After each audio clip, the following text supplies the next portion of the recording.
guys, going to talk to you about ground strokes today.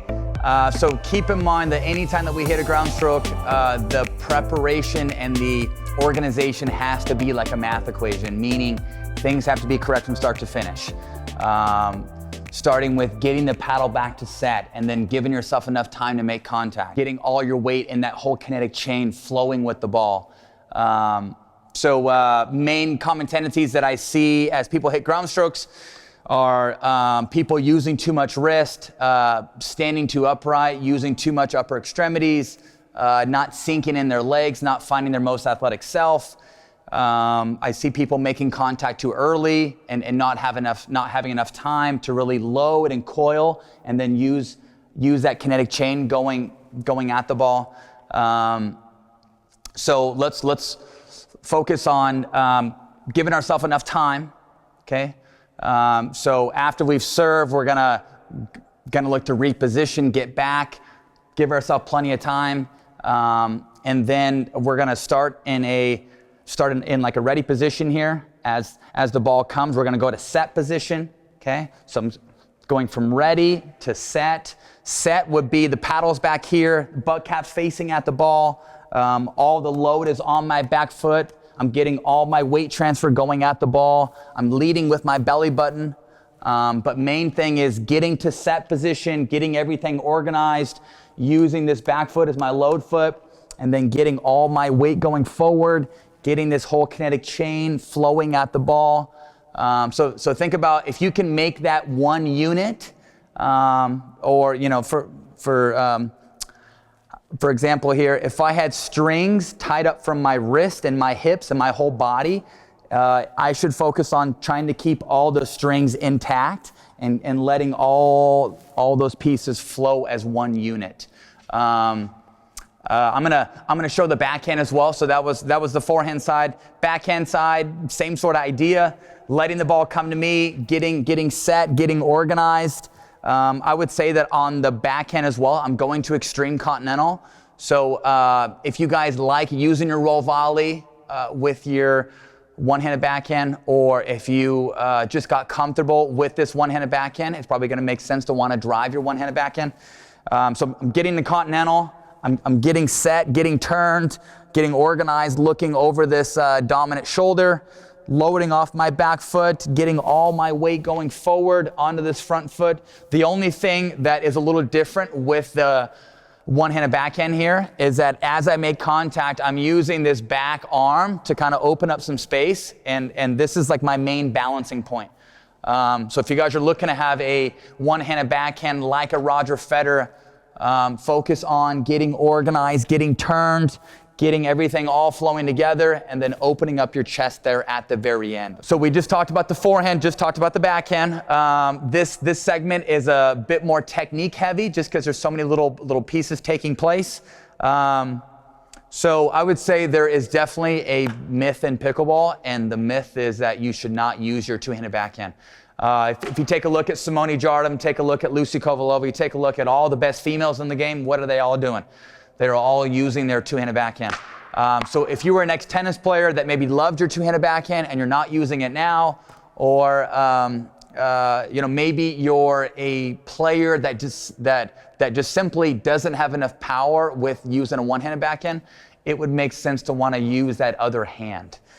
So keep in mind, if you're going to use a two-handed backhand, your non-dominant arm, which I'm a righty here, so my non-dominant would be my left. My left arm is going to be my main user. Okay, so left arm is my main user, and then my right arm is just kind of there to hang on for the ride. So as I hit my two-handed backhand here, the right hand is almost off of the handle. I would say the handle kind of lines up in like the middle of my hand, so half of my hand is kind of hanging off. So that gives my left hand plenty of room to come on the handle here. Okay, so sometimes I may have a finger up, sometimes I may even have two fingers. Okay, I don't use a two-handed backhand. I use a one-handed backhand. But know that based off how much room you have, you're either going to be throwing one finger up or maybe even two. Okay? But I'm going to start in ready position. I'm gonna turn, get to set position. See how I bring the shoulders back? I kind of put it in like this little holster here. And then I'm pushing with my left arm, getting some good usage and getting some good extension with that left. Right's just kind of there to hang on for the ride. And then my left is fully taking over and extending. See the same natural tendency in my hips. I'm coiling and then I'm uncoiling, okay? You take a look at some of the best players in the world that drive really well, and usually it looks very effortless, but it all starts with getting organized, giving yourself enough time, and then getting all those little pieces working together. Okay guys, first progression here. We're gonna be shadow swinging 6 balls.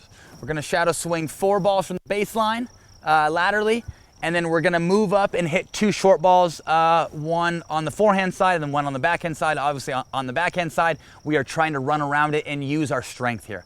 So just kind of give you an idea, as we're doing these shadow swings, we're focused on kind of exaggerating our footwork, exaggerating the preparation, really just trying to be fine-tuned and be really organized with our preparation here. So first ball, I'm gonna say unit turn and then set, shadow swing, slide over, unit turn, set, unit turn, set, unit turn, set, and then I'm gonna shadow swing a short ball. As I'm shadow swinging the short ball, the main focus here is with my weight going forward, I'm not gonna have a lot of lag back here, and I'm not gonna have all this added range of motion. If there's a ball tucked in the armpit, I'm now gonna condense this, or if I had a rubber band tied around my body and my arm, same idea, but I'm gonna shadow swing this, move through it, back pedal, get my feet around it, get some space, short ball, same thing, move through it, and then shadow swing.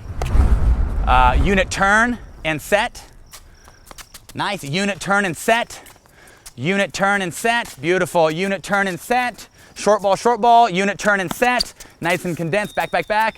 Short ball, unit turn and set. Beautiful, that is 1 set. Let's get 2 of these sets. If you wanna be ambitious, you can get 4 or 5. Same thing here, unit turn and set. Beautiful, unit turn and set. Take a look at Kyle's unit turn. So he's got his unit turn, the hips are still pretty open, but he's getting the paddle off to the side. That's the first piece of the equation. The second piece of the equation is getting to set position. Set position simply is closing the stance, beautiful. Now he's got his load on his back foot. He's using his front foot as a stabilizer. He's gonna shadow swing, get the weight going forward, lovely. Okay, unit turn and set. Beautiful, unit turn and set, up. Very nice, okay. Second progression here, now Coach Kyle is gonna be seeing a ball. I will not be saying unit turn and set. It should be automatic now. Ready here, bud? Okay, first ball here. Good. Getting his feet around it. Good, feet around it. Okay, short. Nice and condensed. Very good, back of the baseline, nice and condensed, up. Good, very good. We'll do 2 sets, same thing here. Ready, and go. Good, look at the take back. You know, he's obviously, it's nice and fluid. It's not too tight. He's still got some range of motion. This is when it gets a little bit more condensed. Okay, again. Beautiful. Here we go. And we're gonna see Tyson show us how that forehand is made. Here we go. We got one here, another one here. Look at the preparation, look at the balance. Look at the little steps for balance before he goes. Okay, short ball here, up to it, control the take back, all the way back. We're gonna have another short ball here. Here we go, up to it. Very nice, look at that. Look at that roll. The drill is gonna look just like this. Forehand side, we can go, we can aim down the line, we can aim cross court, but the first situation, I'm gonna be turned off to the side. I'm gonna be hitting a forehand, my stance is gonna be closed, my toes are gonna be facing over here. Tossing arm is gonna be facing at the net. Getting my paddle back in set position. I am bouncing and then swinging low to high, making sure that contact is on the apex. Let's get 10 drop-in hits on our forehand, just like this. And then we'll get 10 drop-in hits on our backhand. Make sure that as we drop and hit that we're getting turned, getting sideways. Make sure that preparation and organization on your ground stroke is like a math equation. Things have to be correct from start to finish. We're gonna have every little piece of the puzzle there. Starting with set position, Ball is facing at the net, butt cap is facing at the ball here. Okay, paddles in set position, stance is closed, toes are facing over there, swinging low to high. Okay. Set position, low to high, hitting all 3 balls, hitting all 3 imaginary balls, first one, second one, and third one. Okay, so we'll get 10 on our forehand, and then we can get 10 on our backhand. May make sense to hit 5 down the line and 5 cross court. Know that when you're aiming cross court, your point of contact on your forehand is going to be earlier. So as you can tell here, the paddle face doesn't lie. So if I make contact a little sooner, that means that I'll be aiming this ball cross court. If I make contact later, maybe it's right around my belly button there, then I'll be aiming down the line. So earlier means cross court, later means down the line. Set position, turn. Okay, then we'll go backhand side. Now for all you people who have a one-handed backhand out there, make sure that we're getting our grip correct. Make sure that we're getting that knuckle to extreme continental. So I'm getting that knuckle to extreme continental, getting things turned and organized, getting my stance closed. So this would be called set position on my one-handed backhand. Butt cap is facing at the ball here. The only goofy thing about this drill is that you have to cross your arms here. Arms are crossed, swinging low to high. Okay, getting some good load off of my back foot. See that there? Okay, loading off of my back foot and then getting my weight going forward. Loading and getting my weight going forward. See how on my one-handed backhand, I use my middle finger and my thumb on my non-dominant hand, and I use those 2 fingers to put them on the throat of the paddle, and that allows me to keep the paddle nice and stable when I bring it back. I almost bring it back with that left hand, and then open up my chest as I make contact, so I can keep that balance in my chest and make sure I don't over-rotate. Okay, again, drop, low to high, drop, low to high, hitting all 3 balls, opening up my chest. I should feel a nice little squeeze in my shoulder blades, in my shoulder blades back here as I finish. Now I'm going to show the 2-handed backhand. So if I had a 2-handed backhand, I'm going to start with the paddle. Since I'm a righty here, I'm going to start with the paddle in my left hand. Left hand's going to be up nice and high. I want that left hand to be in Eastern. That's going to be the correct grip there. I'm not going to be in Continental. I'm not going to be in Extreme Continental. I'm going to be in Eastern. Okay. So as I do this, I'm going to be dropping with my right. Notice that my left hand is up nice and high. Why? Because my left arm is my user. Left arm is using here. Right hand's just kind of there to guide. Okay? So dropping with my right, bringing both hands together, and then swinging low to high. Same thing here. Getting a nice wide base with my stance. Getting my tossing arm facing at the net. Paddles back in set position here. Toss, make contact on the apex, and then swing low to high. Again, again, again. Left hand, toss, and swing low to high. Okay guys, next drill here, I'm going to have Coach Jim. He's going to be feeding me a stationary feed. It's going to be very cooperative. My job is to be hitting ground strokes. Jim's going to volley back, and we're going to try to keep the rally continuous. My main key components when I'm back here hitting ground strokes is preparation, making sure that I give myself plenty of time to get prepared, making sure that I not only give my feet plenty of time, but I give my hands plenty of time as well. So my main focus back here is just getting organized, seeing the ball super early, giving myself enough time to let the ball sit up on the apex. But in order for me to hit a successful drive or ground stroke, I have to be turned, I have to be loading off of this back foot, and I have to have all my weight going forward. Okay, ready here, Jim? Okay, Jim's gonna be feeding, nice and easy. I'm hitting ground strokes. Nice, good. He's trying to keep them deep. Sorry. Turn, getting sideways. Turn, get sideways. Get my weight going forward. Backhand again. But you see how on both sides, anytime that I recognize it's coming to my forehand or my backhand, I get turned, I get to set, and then I make sure to give myself a little space. Okay? Again. Making sure that I'm hitting all 3 balls. Trying to extend out.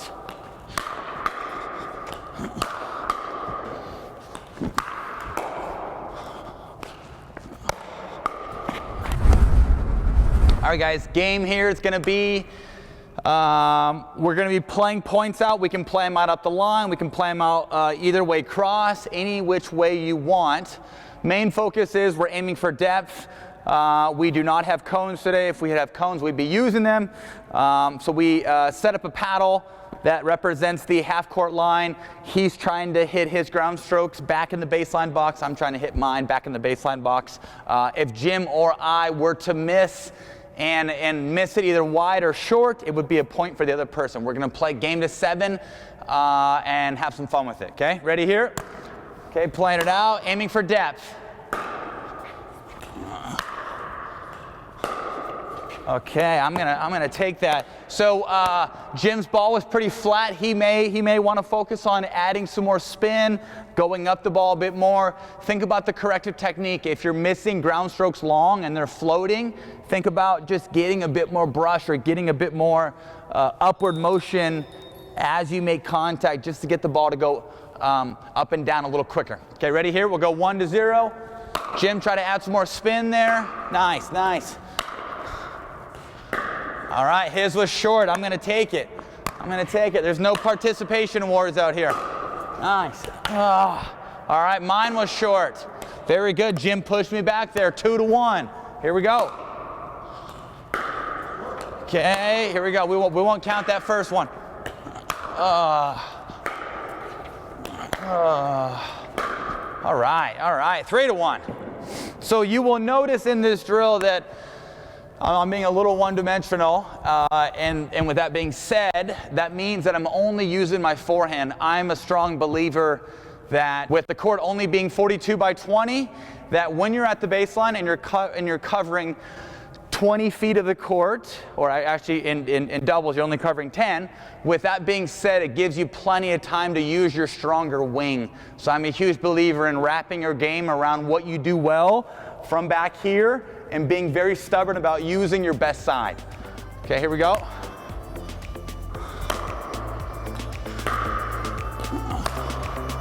Okay, very good. Point to Jim, 4-2.